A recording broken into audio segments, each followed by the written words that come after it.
I share with you from Philippians chapter 1. From Paul and Timothy to those in Philippi who are God's people in Christ Jesus. May the grace and peace from God and the Lord Jesus Christ be with you all. I thank God every time I mention you in my prayers. I'm thankful for all of you every time I pray. And it's always a prayer full of joy. I'm glad because of the way you have been my partners in ministry from the time you first believed until now. I'm sure about this, that the one who started a good work in you will stay with you to complete the job. I have good reason to think this way about you all because I keep you in my heart. You are all my partners in God's grace, both during my time in prison and in the defense and support of the gospel. God is my witness, and I feel the affection for all of you with the compassion of Jesus Christ. This is my prayer, that your love might become even more and more rich with the knowledge and all kinds of insight. I pray this so that you will be able to decide what really matters, so you will be sincere and blameless on the day of Christ. And then from that great practical theologian, Winnie the Pooh, as written by Alan Alexander Milne in the 1920s. Piglet noticed that even though he had a very small heart, it could hold a rather large amount of gratitude. Will you pray with me?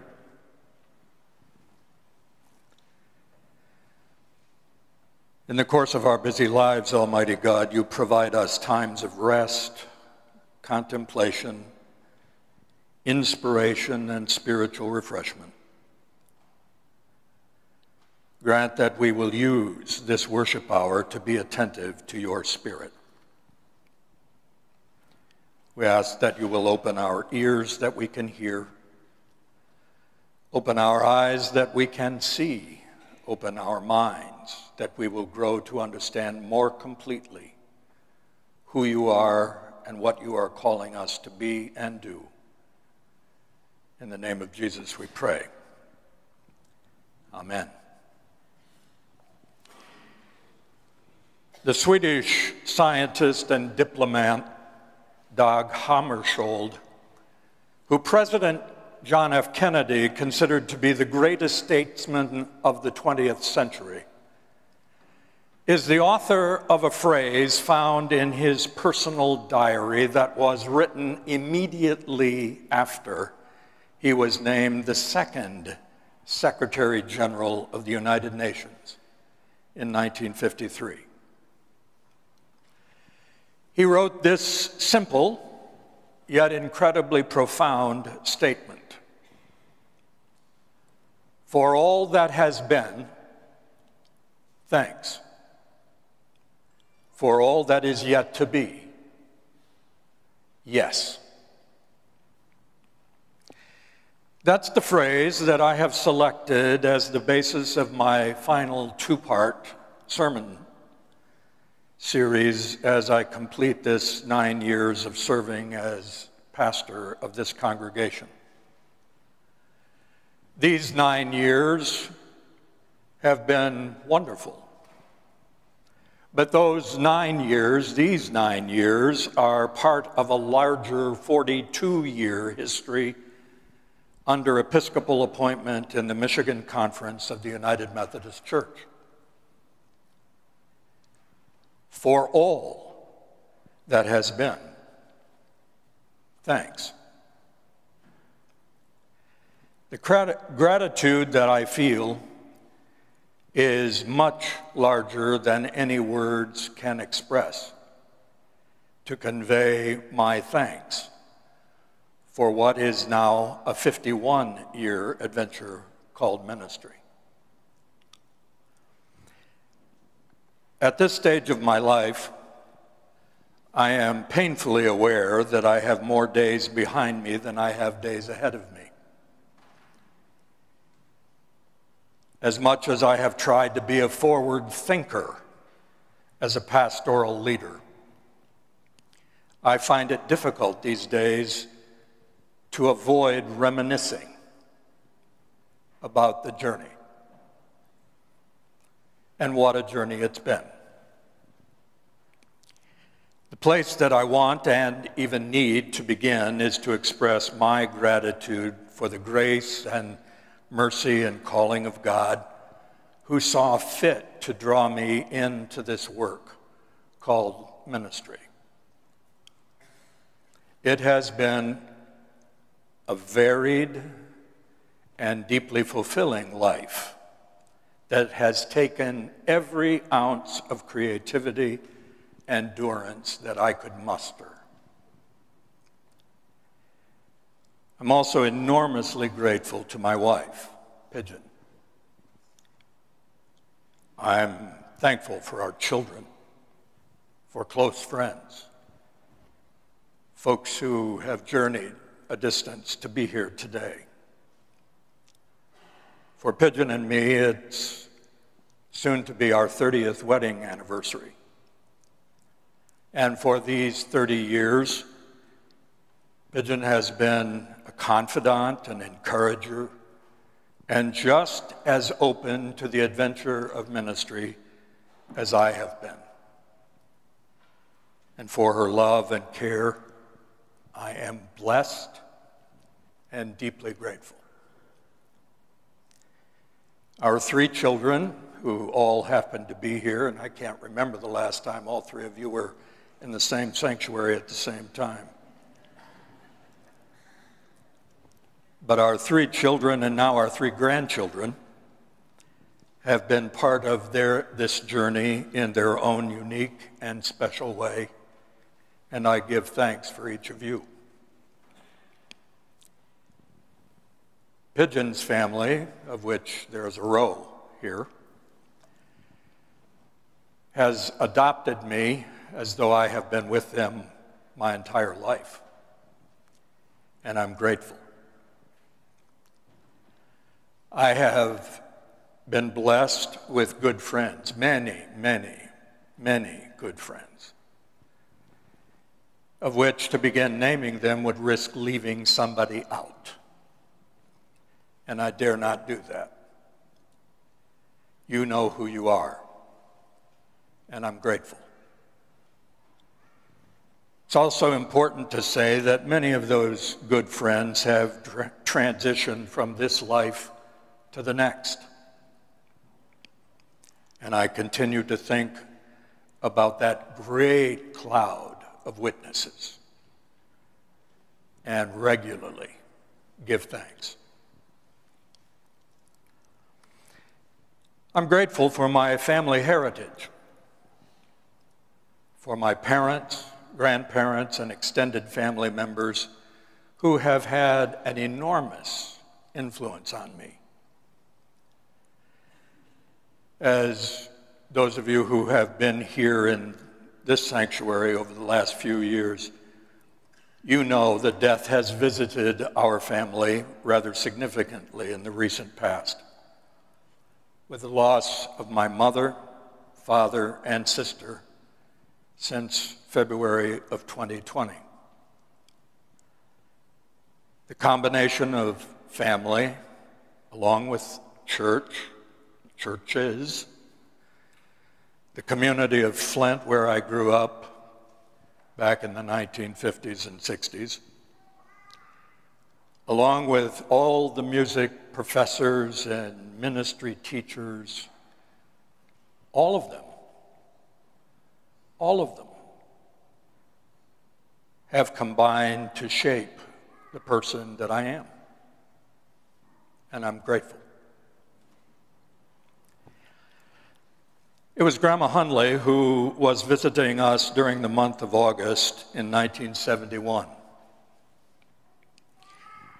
She always had this pattern of reading the want ads. So she was reading those want ads one morning from the Flint Journal. She read an ad about a United Methodist church that was looking for a choir director. She circled the ad in red ink and laid the paper open on the kitchen table so that I wouldn't miss it. Grandma sat in the rocking chair in the kitchen praying all day long about that job. When I walked in from my summer job as a parking lot attendant at the Genesee Towers building in Flint, I saw the newspaper open and the red circled choir director ad. I said, "What's this?" Grandma said, "It's your job if you'll call." I said, "Grandma, I'm a second-year music student. I'm not a choir director." She said, "That church has a need, and you need experience. I have been praying about this all day long, and the job is yours if you will call."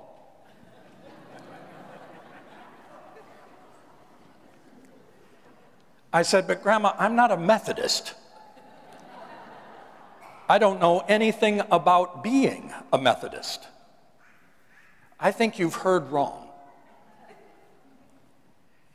She said, "Son, people are people. And it doesn't matter what church they go to. Methodists love God, they love the scriptures, and they love music. They need you and you need them. Call." That night I called and spoke with Jack Shaw, who was the chairperson of the search committee. He set up an interview for the very next night. And the day after the interview, they called and offered me the job. And I began a 4-year journey at Asbury United Methodist Church in Flint. Reverend Alfred Fennell was the pastor then. It was a 600-member congregation, and I had about 40 in the choir. At a formative time, they helped to shape the trajectory of my life. That church embraced a 19-year-old kid, gave me opportunity to grow and develop. The pastor in the congregation occasionally invited me to preach. They entrusted the youth program to my leadership, and I officiated at a few funerals in the pastor's absence. Years later, when I served the Mason Church, Reverend Fennell and his wife, plus a daughter and a son, were my parishioners.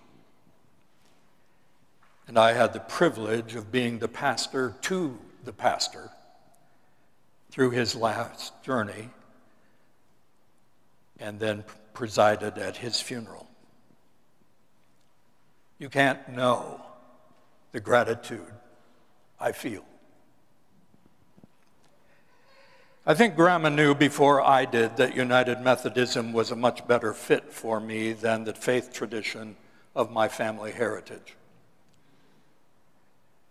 When I left an Assemblies of God church where I was on staff, I attended First United Methodist Church in St. Petersburg, Florida. The pastor of that marvelous church befriended me. And in our conversations, he made a connection for me with Dr. Larry Taylor, who was then the district superintendent of the Lansing district. I had been offered a full scholarship to graduate school in music at MSU. I was moving.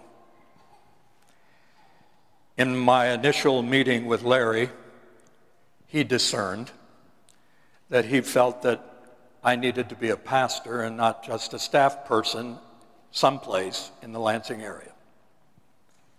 And so he assigned me 2 small congregations outside of Lansing, whose total membership was about the same size of my choir in St. Pete. The 3 years that I spent there was a growth-filled season of learning. Years later, Blanche and Larry's daughter, Annette Urbis, was on staff of this church when I came. She was the children's ministry director. Interesting connections, all of them interesting. So many memories, and how grateful I am. I can see it all so clearly now in hindsight. Every step along the journey prepared me for the next step. The 4-year ministry at Flint Asbury, plus the 2 years at Central Christian Church in Springfield, Missouri. Then 2 years at Suncoast Cathedral in St. Petersburg, Florida, combined with music school and seminary preparation, prepared me for 8 years at University Church in East Lansing. Those 8 years prepared me for 6 years as the director of pastoral care at Ingham Medical Center.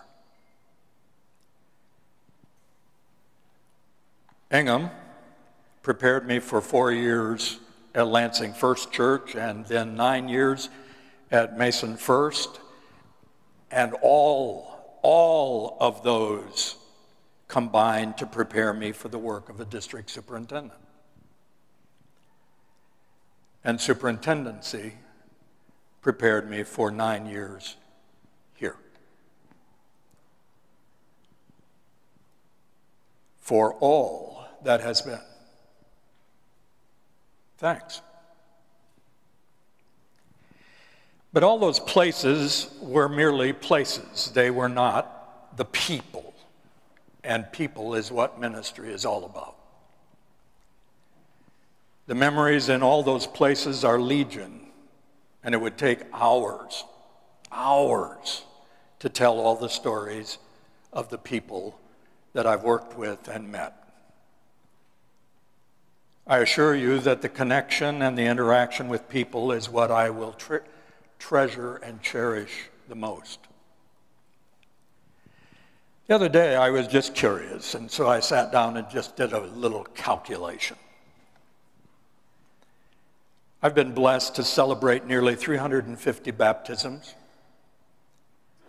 I welcomed 750 new members, with 62% of them by profession of faith. The combined membership of the churches where I have served is over 5,000. I've officiated at over 300 weddings and 350 memorial services. And God only knows how many hospital visits or counseling encounters. But all of it is about people. There's no way to measure the growth that I have witnessed in people, nor is there adequate words to convey the way in which people have inspired and helped me to grow. You see, I think that's the reason why the prayer that I read to you from Philippians is so special to me. I pray regularly a similar prayer for God, in God's incredible love and abundance, to abound more and more in giving you the knowledge and the depth of insight so that you will be able to discern what is the hope of God's calling. And like Paul, I thank my God every time I remember you. because of your partnership in the gospel from the first day until now, knowing that God who began a good work in you will carry it out to completion until the day of the Lord Jesus. It's been my experience that music and Scripture are amazingly similar. A person can read a passage of Scripture or hear a passage of Scripture for years and years. And then without warning, something happens, and suddenly that Scripture makes sense, makes a difference. Almost as though you'd never seen it or heard it before. Music is that way too.